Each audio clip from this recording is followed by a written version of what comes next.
ఇటీవల మంజూర్ నగర్లో బర్ల షెడ్డు కూల్చివేతలో ఎమ్మెల్యేకు ఎటువంటి సంబంధం లేదని భూపాలపల్లి పట్టణంలోని 9వ 10వ వార్డులకు సంబంధించిన కాంగ్రెస్ నాయకులు అన్నారు.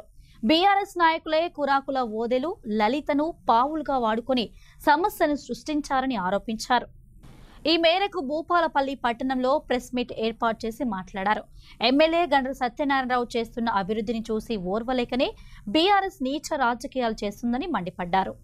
ఇవాళ కూరాకుల ఓదెలు లలిత గార్ల బర్ల షెడ్డు కూల్చివేత విషయంలో అవాకులు చివాకులు పేలుతూ చాలామంది మాట్లాడుతున్నారు. పీడిత ప్రజల ప్రియతమ నాయకులు ప్రజల ఆశాజ్యోతి అయినటువంటి గండ్ర సత్యనారాయణరావు మా ఎమ్మెల్యే సార్ గారిని ఉద్దేశపూర్వకంగా దానికి కోల్ షెడ్డు కూల్చివేతకు కారకులుగా మాట్లాడడం సిగ్గుచేటు.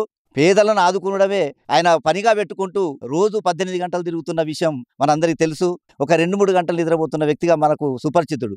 కాబట్టి అలాంటి వ్యక్తి ఇవాళ పేద వర్గానికి సంబంధించినటువంటి షెడ్డు కూల్చిందని ఆ రోడ్డులో కుట్ర చేస్తూ మరి వివిధ రకాలుగా చేస్తున్న ఈ యొక్క మాటలను మేము తీవ్రంగా ఖండిస్తున్నాం. మరి అలాంటి విషయంలో మా ఎమ్మెల్యే గారికి ఎలాంటి సంబంధం లేదనే విషయాన్ని మేము కూలంకషంగా మరి వాళ్ళ మేము కరాఖండిగా చెప్తున్నాం. మరి వాళ్ళ గండ్ర రమణారెడ్డి మన మాజీ శాసనసభ్యులు, అదేవిధంగా ఇక్కడ మన పక్కనే ఉంటూ మనతో తిరుగుతూ చేస్తూ మరి అవాకులు చివాకులు వెళ్తున్నటువంటి గండ్ర హరీష్ రెడ్డి, మరి వీళ్ళు ధనబలంతో అధికార బలంతో మరి ఎన్నో సంవత్సరాల కాడ నుంచి డబ్బు సంపాదించుకొని ఇవాళ పేద ప్రజలను కూడా ఈ యొక్క రాజకీయ కుట్రలో భాగంగా మా ఎమ్మెల్యే గారికి అప్రతిష్ట తీసుకురావడం కోసం ప్లాన్గా చేసినటువంటి ఈ పద్ధతిని మేము తీవ్రంగా ఖండిస్తున్నాం. ఆ కొన్నోళ్ళు అమినుల పరిస్థితులలో వాళ్ళు చేసుకున్న విషయాలలో కుట్ర చేసి ఈ యొక్క బీఆర్ఎస్ నాయకులు దాన్ని పావుగా వాడుకొని ఎట్లా కాంగ్రెస్ పార్టీని దెబ్బగొట్టాలని సత్యనారాయణ సార్ గారికి అప్రతిష్ట తేవాలని చెప్పి వీళ్ళు పూనుకొని వీళ్ళందరూ చేస్తున్న పనిలో వీళ్ళందరూ ఉన్నారు. కాబట్టి అది ఈ రోజులలో కాకుండా రేపైనా నిజ నిర్ధారణ తెలుస్తుంది. అది ఇప్పుడు అవినీతి అక్రమాలకు పాల్పడ్డ వీళ్ళు ఇలా హరీష్ రెడ్డి మాట్లాడుతున్నాడు, మేము ఎంతో చేసినాం, పేద వర్గాల్లో చేసినామని.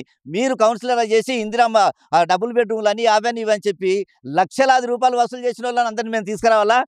మీరు దానికి అసలు మీరు సమాధానం చెప్తారా? అలాంటి వాళ్ళు మా ఇక్కడ చుట్టూ పరిసర ప్రాంతాల్లో మీ దగ్గర పైసలు ఇచ్చి మోసపోయి ఇప్పటికి కూడా ఇవ్వని వాళ్ళు కూడా ఉన్నారు. కాబట్టి అలాంటి వాళ్ళను మీరు చర్య తీసుకోకుండా అవినీతి తిమింగలాలుగా తిరిగిన మీరు ఇవాళ మా నీతి నిజాయితీకి నిబద్ధతగా నిలిచినటువంటి గౌరవనీయులు పెద్దలు సత్యనారాయణ సారు ఎమ్మెల్యే గారిని విమర్శించడం మీ స్థాయి కాదని చెప్పి మేము ఖచ్చితంగా డిమాండ్ చేస్తున్నాం. మంజునార్ల రేకుల షెడ్డు కూడగొట్టిన దానికి మా ఎమ్మెల్యే గారికి ఎలాంటి సంబంధం లేదు. కాకపోతే బీఆర్ఎస్ వాళ్ళు దీన్ని రాద్ధాంతం చేసి మాకు ఈడ ఏం లేదు, మేము జనాలలో పోయే పరిస్థితి లేదు, ఎమ్మెల్యే గారిని ఏదో రకం బదనాం చేయాలనే దాని మీద బీఆర్ఎస్ వాళ్ళు చేసిన కుట్రలో భాగమే తప్ప ఇలా ఏం సంబంధం లేదు మా ఎమ్మెల్యే గారికి. వీళ్ళు బీఆర్ఎస్ కార్యకర్తలు ఇంతకుముందు నాయకులు మా 9-10 వార్డులలో ఎన్నో డబ్బులు వసూలు చేసారు. మేము అవసరం అనుకుంటే భూపాలపల్లి బొమ్మ కాడ నిరూపించడానికి కూడా సిద్ధం. దళిత బంధు ఇస్తారని మా దగ్గర పిల్లగానికి గుంట భూమి అమ్మించుకొని దళిత బంధు పైసలు కట్టించుకుంటే ఆ దళిత బంధు ట్రాక్టర్ వచ్చాక అమ్మించుకొని మళ్ళీ డబుల్ బెడ్రూమ్ కట్టించుకొని డబ్బులు తీసుకున్నారు. వానికి ఉండడానికి ఇల్లు లేదు, దళిత బంధు డబ్బులు కూడా వచ్చినాయి. దానికి ఆ మంజునగర్లో ఆ బంకు పక్క పంట ఉన్న దారి గతంలో 17 సంవత్సరాల కాంచెల్లి అది ఉన్న దారిని కబ్జా చేసి ఇది నా భూమి అని చెప్పని మమ్మల్ని 10-15 లక్షల రూపాయలు డిమాండ్ చేస్తే మేము ఇవ్వలేని పరిస్థితి మేము ఉంటే ఆయన కావాలని చెప్పని గతంలో మసూంచారి గారు దాన్ని శంకుస్థాపన చేశారు, పక్కపంట చెట్లు పెట్టారు. తర్వాత వెంకటరామరెడ్డి గారు కూడా మేము వేస్తాం, మా అప్పుడే ఇది శంకుస్థాపన అయింది అని చెప్పి అన్నాడు. కానీ ఆ శంకుస్థాపన అయింది కానీ దాన్ని స్టార్ట్ చేయలేదు. కావాలని అరే ఏమైందని చెప్పని మా ఎమ్మెల్యే గారు ఇదే గండ్ర సత్యనారాయణరావు గారు పిలిచి వచ్చి చూసి అరే గిన్నె సంది ఇంకా మీరు ఏం చూస్తున్నారా, ఇంకా మీకు రోడ్డు రాలేదా అని చెప్పని దగ్గర ఉండి ఆ రోడ్డు వేయడం స్టార్ట్ చేశారు.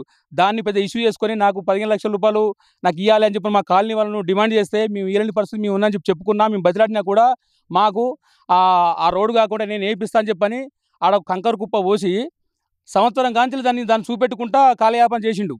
అంటే ఇలాంటి నువ్వెక్కడ మాకు ఆడ ముంగటుండి రోడ్ వేసిన మా ఎమ్మెల్యే గారు ఎక్కడ అంటే దీన్ని మీరు ఏదో అదనంగా చూసుకొని ఏదో అవాకులు చెవాకులు మాట్లాడుకుంటా ఇష్టం వచ్చినట్టు మాట్లాడుకుంటా మా ఎమ్మెల్యే గారిని గండ్ర సత్యనారాయణరావుని విమర్శించే స్థాయి హరీష్ రెడ్డి నీ స్థాయి కాదు. నువ్వు పద్ధతులు మార్చుకోవాలా. ఏదో ఓడిపోయి ఇంటెన్షన్లో మీరు ఉంటారు కానీ దాన్ని మార్చకపోతే నెక్స్ట్ వచ్చే ఎలక్షన్లో కూడా పబ్లిక్ నీకు తగిన గుణపాఠం బుద్ధి చెప్తారని చెప్పని ఈ సందర్భంగా తెలియజేసుకుంటాను. జై కాంగ్రెస్, జై సత్తన్న.